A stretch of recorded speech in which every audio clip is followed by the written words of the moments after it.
Good evening and welcome. Just since you all went quiet as you saw Hamza and Ken walk by, I thought, well, why not? We should just get up. I think there are other people who are still coming in, so really this is my opportunity to just say a few words. My name is, because there are a lot of people from outside, I should say who I am. My name is Mohsen Mostafavi. I'm the Dean of the Graduate School of Design here at the GSD, and it's a real honor and pleasure to welcome you all to what I know will be an important, exciting, and very productive few days here at the GSD. As you probably know from the material and the title here, Black in Design, Designing Resistance, Building Coalitions, that we are here to, on the one hand, celebrate, and on the other, to really discuss new possibilities, new discourses, new ways in which we could collaborate and come together to really construct a different kind of agenda for action. The celebration is focusing on the contribution of the African diaspora to the design fields. The mission, if you like, of the Conference of Black in Design, which is organized by the GSDs, by the Harvard University Graduate School of Design, African American Student Union, known as GSD AASU, recognizes the contributions of the African diaspora to the design fields and promotes discourse around the agency of the design profession to address and dismantle the institutional barriers faced by our communities. Some of you might be familiar with the work of a Caribbean, British cultural theorist called Stuart Hall, who worked a lot in the 1960s, 70s, and 80s in the UK, and was really a very significant, important contributor to the field of cultural studies in the UK, but also really influential on a number of other cultural theorists, such as Paul Gilroy, that maybe some people would know. He wrote a book called There Ain't No Black in the Union Jack, and other very important books. But Stuart Hall, talking about culture from his perspective, from the position of what in the UK at that time was the sort of the Birmingham School of critical thinking, focused on the importance of culture as the critical site for social action and intervention, where power relations are both established and potentially unsettled. I think Stuart Hall's description of culture in some way resonates with the aspirations of this event, with the aspirations of this conference, where we could almost say that design or architecture or the design fields together are the critical sites of social action and intervention, where power relations are both established and potentially unsettled. And in a sense, you could say they're reestablished. They're unsettled through new formations, new kinds of imaginary projects. Within the context of the Graduate School of Design, for those of you who are not familiar with our school, but you do know that we're involved with architecture and landscape architecture and urban planning, urban design, design studies more broadly, we're constantly engaging with this project of understanding power structures, but the manner in which, through our reimagining of new kinds of design projects, we are also unsettling and at the same time redesigning, reimagining alternative possibilities and alternative social structures, socioeconomic structures, through the way in which we utilize design as the agency of social transformation. This is done through what we call design studios, with a dozen or so students and 2 or 3 faculty working for 3 months during one semester to sort of imagine these projects. Now, you know that this conference is also the second of what I know and hope will be a series of ongoing conferences, building on a very important event here in 2015, and some of the organizers of that event are here with us, where what I found as one of the most exciting and important aspects of that, talking about the agency of design to establish and potentially unsettle, is the way in which the conference has really put as its mandate to find new ways to construct new organizational structures. And by that I mean the fact that there is such an incredible diversity of speakers here. It is not just simply focusing on design within a conventional sense, but it is saying that it requires new collaborations, which is much, much broader.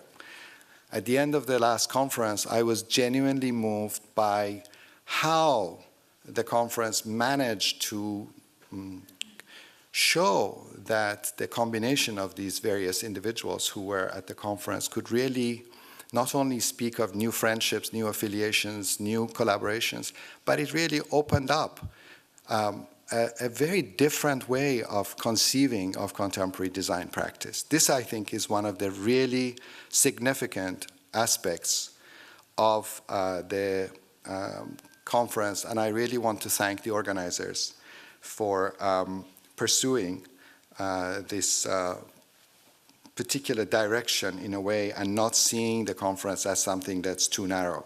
And I think the spirit of the conference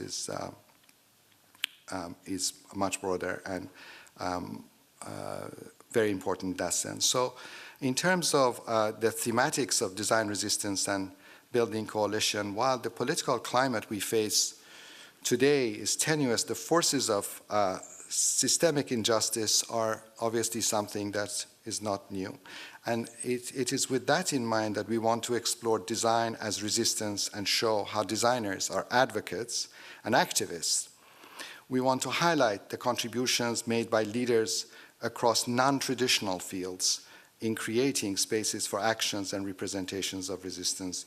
Through this exploration, we will broaden the definition of design, understanding it through the lens of these visionaries in their work, which we hope will become much more engaged also with our school as we move forward. So for us, this is very much a learning process. I want to thank our student organizers, Amanda Miller, MDes 17, Natasha Hicks, MUP and MDes 19, Marcus Mello, MARC 1 and MUP 18, Armando Sullivan, MUP 18, Chantal Williams, MUP 18.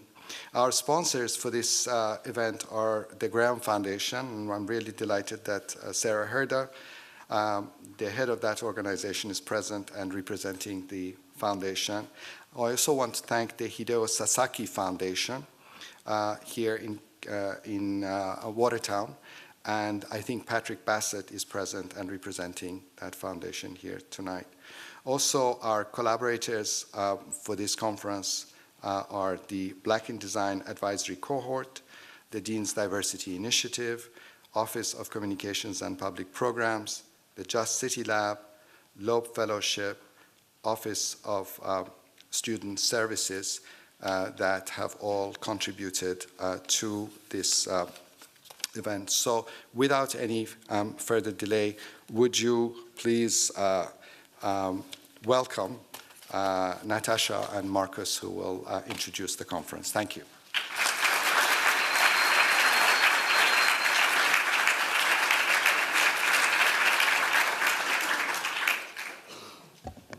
Thank you, Mohsen. Hello and welcome again to the Black in Design Conference. My name is Natasha Hicks. And my name is Marcus Mello, and we are the co-presidents of the Harvard Graduate School of Design African American Student Union. and two of the organizers of this year's edition of Black in Design.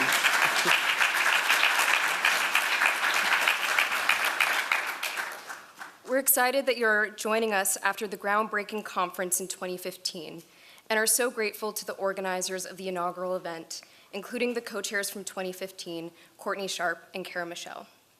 Thank you for inspiring us and for providing the platform from which we envision this year's Black in Design conference, Designing Resistance, Building Coalitions.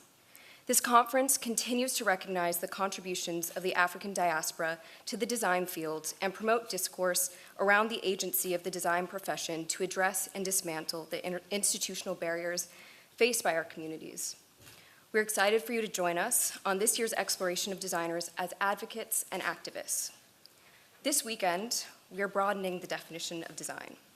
We've invited a diverse set of individuals that identify with design, ranging from artists to policymakers. By bringing this group together in conversation around these themes, we hope to reveal how design is creating spaces for action and representations of resistance. The conference would not be possible without the support of our generous sponsors, and we want to extend a special thanks to the Graham Foundation for Advanced Studies in the Fine Arts. We are also grateful for financial support from the Graduate School of Design's various programs and departments, as well as the countless discussions with the school's administration, staff, and gracious faculty who encouraged us throughout the planning process and are recognized in the program. We are also appreciative of the Hideo Sasaki Foundation, and specifically from the Harvard Graduate School of Design, the Loeb Fellowship, as well as the Just City Lab, who is supporting and facilitating Sunday's workshop. We would now like to introduce Hamza Walker, our keynote speaker for this evening. Since September 2016, Hamza has been the executive director of LAX Art in Los Angeles, one of the city's most important platforms for emerging and under-recognized contemporary art. Prior to joining LAX Art, Walker served as associate curator and director of education at the Renaissance Society at the University of Chicago and co-curated with Aram Moshe Yeti the 2016 edition of the Hammer Museum's Made in LA. Walker continues to teach at the School of the Art Institute of Chicago as an adjunct professor. Walker is also the winner of both the 2004 Walter Hopps Award for Curatorial Achievement and the 2010 Ordway Prize.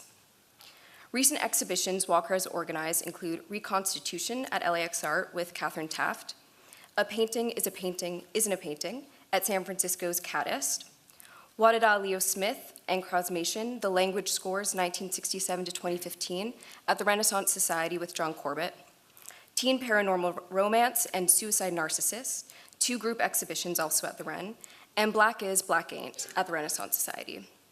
The last exhibition, Black Is, Black Ain't, will be the subject of Hamza's talk.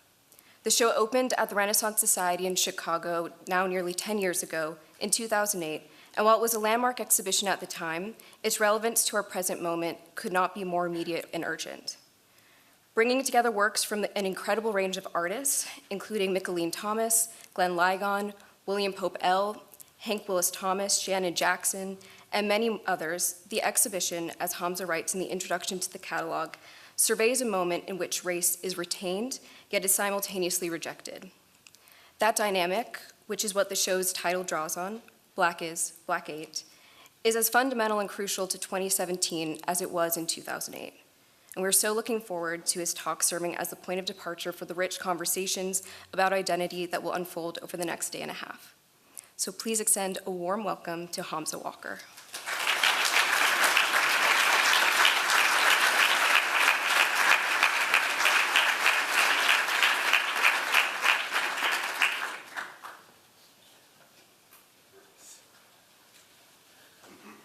Yeah, so thank you so much for the warm, really warm welcome. I'd like to thank Amanda, Natasha, Marcus, and Ken for the invitation. And I'm deeply honored at having the chance to engage with my siblings, not simply in the colloquial sense, brothers and sisters. But in the professional sense. My host's consideration of design in the expanded field allows for my presence here today. And I'm really glad